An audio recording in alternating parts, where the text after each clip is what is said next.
Profil usaha. Toko Rezeki Jaya adalah salah satu dari sekian banyak usaha mikro, kecil dan menengah yang menjual berbagai alat dan bahan bangunan. Toko bangunan Rezeki Jaya ini berdiri sejak tahun 2011 yang didirikan oleh Bapak Salim yang bertempat di Jalan Sentot Alibasa, nomor 75 Jambi, di mana letak toko Rezeki Jaya ini sangat strategis, yakni di pinggir jalan dan di daerah yang cukup ramai akan usaha, tempat tinggal, fasilitas umum, dan pusat perbelanjaan. Toko Rezeki Jaya ini didirikan atas peluang pembangunan infrastruktur dan properti baik di skala besar atau skala kecil yang terus mengalami peningkatan jumlah penduduk dan kebutuhan akan tempat tinggal, tempat usaha seperti fasilitas umum. Selain didorong oleh kebutuhan prima masyarakat akan tempat tinggal, renovasi bangunan, serta proyek pembangunan pemerintah dan swasta, toko bangunan juga menjadi pusat distribusi penting bagi para kontraktor, tukang maupun individu yang mampu melakukan pembangunan secara mandiri. Visi dan misi. Visinya yaitu menjadi toko bangunan yang terpercaya dan terlengkap yang mendukung pembangunan berkualitas di wilayah kami. Kemudian misinya, yang pertama menyediakan produk yang berkualitas dengan bahan terbaik, yang kedua memberikan pelayanan yang ramah dan profesional, dan yang terakhir menjalin kerjasama jangka panjang dengan supplier terpercaya. Lokasi toko bangunan ini di daerah Selinca yang merupakan kawasan strategis dan padat penduduk, dan media promosi yang digunakan yaitu penjualan langsung di toko dan layanan pemesanan via telepon dan WhatsApp. Identifikasi masalah dalam menjalankan usaha toko bangunan. Terdapat sejumlah kendala yang cukup signifikan dan perlu mendapat perhatian serius agar usaha dapat berkembang secara berkelanjutan. Beberapa di antaranya adalah sebagai berikut. Yang pertama, modal usaha yang terbatas. Modal yang dimiliki terbatas sehingga menghambat perluasan usaha. Yang kedua, yaitu ada persaingan harga yang ketat. Banyaknya toko bangunan lain di sekitar area membuat pengaruh harga menjadi sangat kompetitif. Yang ketiga, yaitu ada stok barang yang kurang lengkap.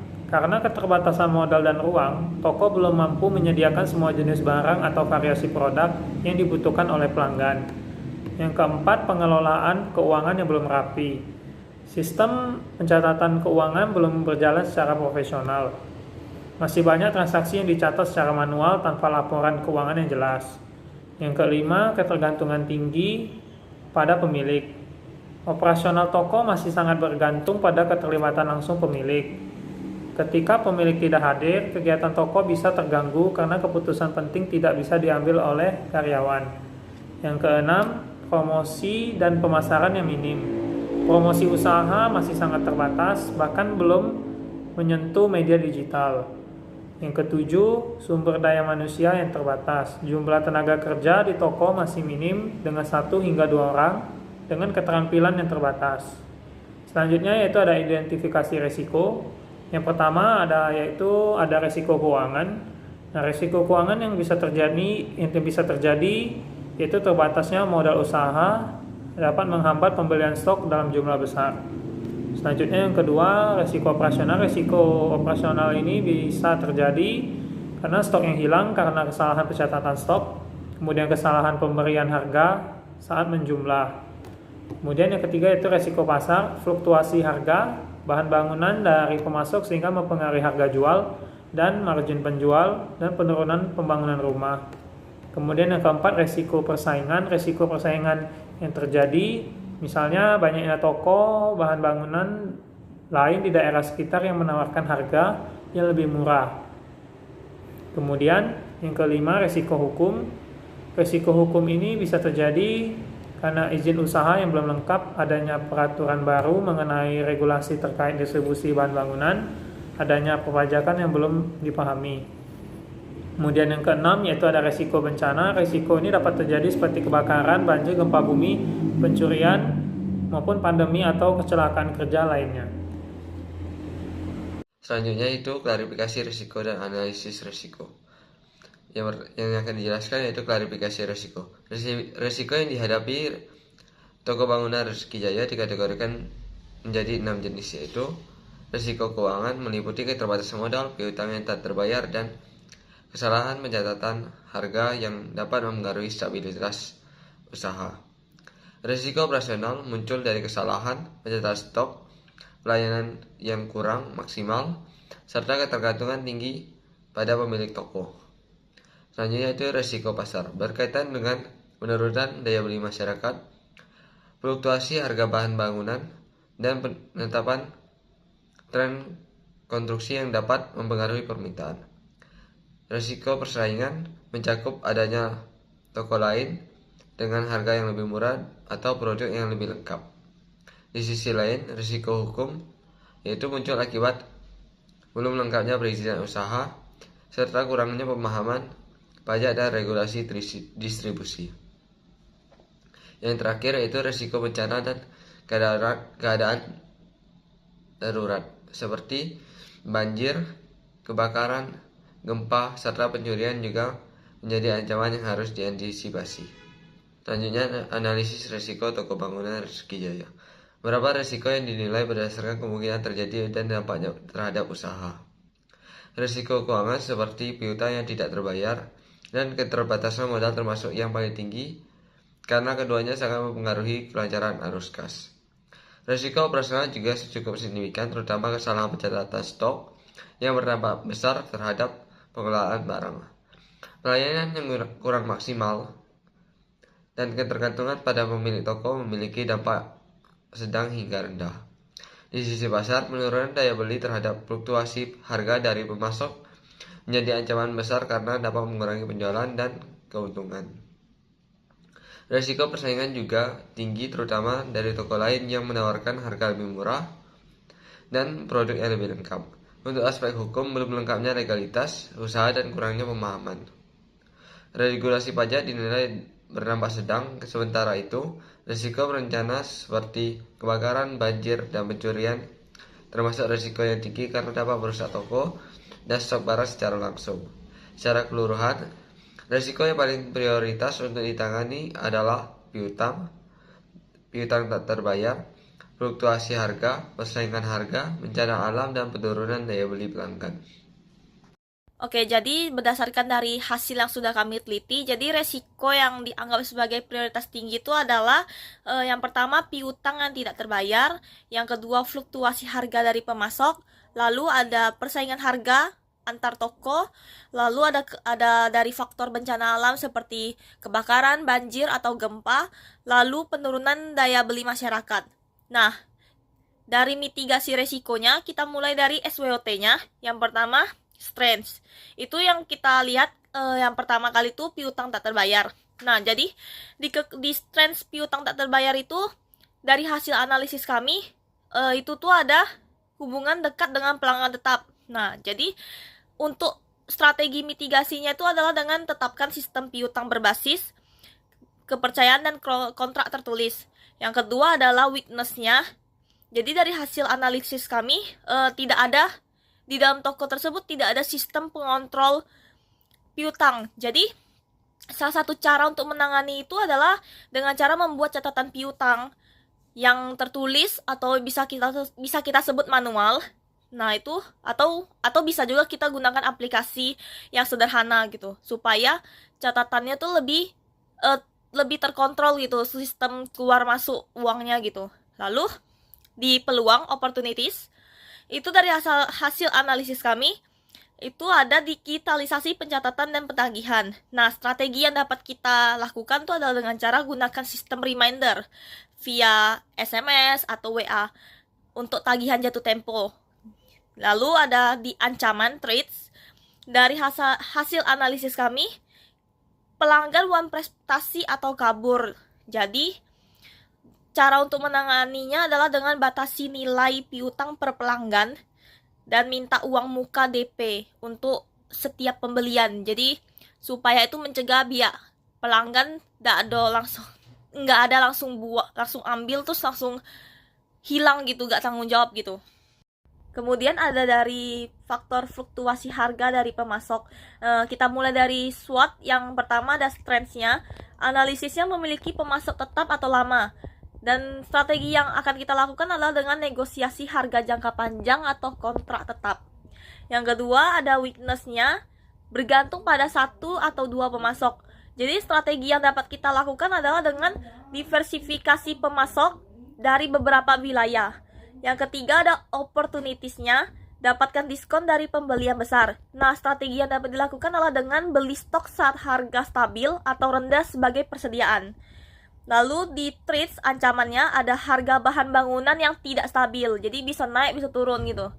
Jadi strategi yang dapat dilakukan adalah dengan cara sesuaikan harga jual secara dinamis dan transparan kepada pelanggan. Lalu ada persaingan harga dari toko lain. Nah, jadi SWOT di bagian stressnya, analisisnya adalah pelayanan ramah dan lokasi yang strategis. Strategi yang dapat kita lakukan adalah tawarkan layanan nilai tambah antar gratis atau konsultasi bahan. Lalu yang kedua ada weakness-nya, yaitu modal terbatas untuk diskon besar. Strategi yang dapat dilakukan adalah fokus pada pelayanan dan kecepatan, bukan hanya harga. Jadi pelayanan tetap harus ditingkatkan, alih-alih kita fokus ke harga. Jadi kualitas pelayanan tuh penting untuk keberlangsungan toko tersebut gitu. Jadi di opportunistisnya ada promosi melalui media sosial lokal. Jadi strategi yang dilakukan untuk promosi tersebut ada dengan menggunakan media sosial kayak WhatsApp, Facebook, Instagram, TikTok, atau banner promo di toko gitu. Lalu di trades ancamannya itu toko besar menawarkan harga grosir. Jadi strategi yang dapat dilakukan ya dengan cara tawarkan sistem loyalitas atau bonus pembelian. Jadi selalu tawarkan bonus setiap kali pembelian gitu. Lalu di faktor bencana alamnya seperti kayak kebakaran, banjir, dari analisis SWOT-nya adalah yang pertama di strengths, itu toko memiliki bangunan sendiri. Jadi bagaimana cara mengatasinya adalah dengan cara perkuat struktur bangunan dan sistem kelistrikannya. Jadi selalu dicek berkala gitu. Lalu yang kedua ada di kelemahannya, weakness, itu tidak ada asuransi atau sistem darurat. Jadi toko tersebut tidak ada sistem darurat atau asuransi yang dapat menanggung itu. Jadi strateginya adalah dengan cara pertimbangkan asuransi usaha. Jadi toko tersebut menurut kami harus ada asuransinya gitu. Jika kayak nanti ada hal-hal yang tidak diinginkan terjadi, jadi setidaknya kita sudah siapin asuransi. Lalu disiapkan APAR dan drainase. Lalu yang ketiga ada opportunities-nya. Dari hasil analisis kami, opportunities-nya ada terletak di pelatihan mitigasi bencana bagi karyawan. Jadi strateginya adalah dengan cara lakukan simulasi evakuasi dan buat jalur darurat. Lalu yang terakhir ada lokasi rawan banjir dan gempa. Jadi di toko tersebut ternyata lokasinya tuh rawan banget banjir dan gempa. Jadi strategi yang dapat dilakukan agar hal tersebut tidak terjadi ya dengan cara tingkatkan sistem penyimpanan barang rak tinggi atau gudang atas supaya jauh dari hal-hal yang tidak diinginkan. Lalu ada di penurunan daya beli masyarakat. Kita mulai dari SWOT-nya. Yang pertama ada strengths, itu produk kebutuhan dasar, bahan bangunan tetap dibutuhkan. Nah, strateginya adalah dengan cara tawarkan paket bahan hemat, grosir kecil atau cicilan ringan. Lalu di weakness-nya ada kurang fleksibel dalam strategi penjualan. Jadi cara toko tersebut menanganinya adalah dengan cara buat promo bundling atau potongan harga untuk pembelian tertentu. Kayak mungkin dikasih diskon, promo gitu. Lalu di opportunities-nya ada bisa menyasar proyek pemerintah atau kontraktor. Jadi strategi yang dapat dilakukan adalah dengan menjalin kerjasama dengan kontraktor lokal, developer rumah subsidi. Jadi kayak kalau misalkan ada pemerintah nih, ada rencana mau bangun rumah subsidi. Nah, mungkin bisa kita tawarkan kepada mereka untuk jadi supplier bahan-bahan bangunan mereka gitu. Lalu di trades ancamannya, ekonomi melemah secara nasional karena ya menurut data yang beredar akhir-akhir ini negara Indonesia ini memiliki ekonomi yang lumayan lemah dan menurun. Jadi cara untuk menangani hal nasional ini adalah dengan cara perluas pasar ke wilayah tetangga yang masih aktif membangun pembangunan di negara tersebut. Oke, bab 5 yaitu mengenai solusi dan perencanaan kontingensi. Yang pertama yaitu mengenai solusi piutang yang tak tertagih. Yaitu yang pertama, menerapkan sistem down payment minimal 30-50%. Kemudian untuk solusi yang kedua itu kirim pengingat melalui WA ataupun SMS kepada pelanggan. Kemudian yang ketiga, batasi jumlah piutang per pelanggan dan beri tenggat waktu yang jelas. Kemudian untuk resiko yang kedua itu fluktuasi harga dari pemasok itu. Yang pertama, solusinya itu jalin hubungan jangka panjang dengan beberapa pemasok sebagai opsi alternatif jika harga naik. Kemudian yang kedua, melakukan pembelian stok pada saat harga stabil, kemudian disimpan sebagai cadangan. Yang ketiga itu menawarkan produk substitusi kepada pelanggan untuk pengganti produk yang lebih ekonomis. Kemudian untuk risiko yang ketiga itu persaingan harga dari toko lain. Pertama, solusinya yaitu menawarkan layanan seperti free delivery dan memberikan diskon. Kemudian yang kedua itu memberikan promosi sederhana seperti story WhatsApp, kemudian di Instagram, Facebook, TikTok, dan juga ke promosi grup yang seperti yang ada di WhatsApp gitu. Kemudian solusi yang ketiga itu menyediakan produk bundling agar terlihat lebih ekonomis dibandingkan harga satuan. Kemudian untuk yang risiko keempat itu adalah kebakaran, kebanjiran, gempa bumi yang mana merusak stok toko. Nah, itu solusinya itu yang pertama, melakukan pemeriksaan kabel atau listrik secara rutin untuk menghindari kebakaran. Kemudian yang kedua itu menata ulang penyimpanan barang-barang toko, mengecek mana yang sekiranya mudah basah dan yang tidak mudah basah. Kemudian ketiga itu solusinya itu adalah menyediakan alat pemadam ringan untuk sebagai bahan sebagai preventif untuk mencegah kebakaran. Kemudian itu ada yang solusi yang kelima, yaitu penurunan daya beli masyarakat. Kita bisa melakukan solusi seperti menawarkan kepada pelanggan produk alternatif lainnya. Yang kemudian yang kedua, menjalin kerjasama dengan kontraktor seperti kontraktor yang kecil yang ada di sekitar toko bangunan. Kemudian yang ketiga itu membuat diskon atau promo untuk menarik minat dari para calon pembeli. Oke, yang selanjutnya itu adalah perencanaan kontingensi, di mana pada resiko pertama itu piutang tidak terbayar dengan melakukan perencanaan seperti pencatatan piutang, kemudian memberikan batas maksimal kredit.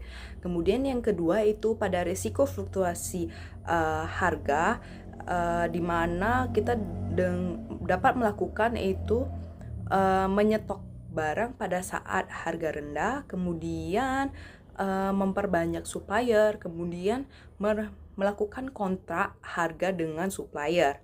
Kemudian pada risiko yang ketiga itu pada persaingan harga, yang dimana kita bisa melakukan perencanaan seperti memberikan promo layanan, kemudian seperti juga loyalitas pelanggan, dan selanjutnya itu ada perencanaan kontingensi pada risiko kebanjiran, kebakaran, kemudian gempa bumi. Nah, itu dengan bisa melakukan perencanaan dengan menyediakan APAR, kemudian melakukan asuransi, kemudian menyediakan SOP evakuasi dan relokasi darurat. Kemudian yaitu pada resiko daya beli yang menurun, di mana dengan melakukan perencanaan seperti melakukan promosi paket hemat seperti bundling, kemudian melakukan promo cicilan, kemudian juga bisa melakukan pemasaran lokal ataupun digital melalui media sosial yang ada. Kesimpulannya adalah TB Rezeki Jaya merupakan pelaku UMKM yang bergerak di bidang penjualan bahan bangunan yang ada di Kota Jambi, yang mana TB Rezeki Jaya menghadapi berbagai risiko yang ada selama melakukan usahanya, yakni risiko keuangan, risiko operasional, risiko pasar, risiko persaingan, risiko hukum, dan risiko bencana. Di mana dari masing-masing risiko yang ada, terdapat beberapa risiko yang sangat diprioritaskan atau risiko yang paling utama, yaitu risiko piutang yang tidak terbayar, risiko fluktuasi harga dari pemasok, risiko persaingan harga, risiko bencana alam, dan risiko penurunan daya beli masyarakat. Dari risiko yang ada, pada penelitian ini mendapatkan beberapa mitigasi risiko dan perencanaan kontingensi yang bisa diterapkan untuk meminimalisir risiko-risiko yang ada.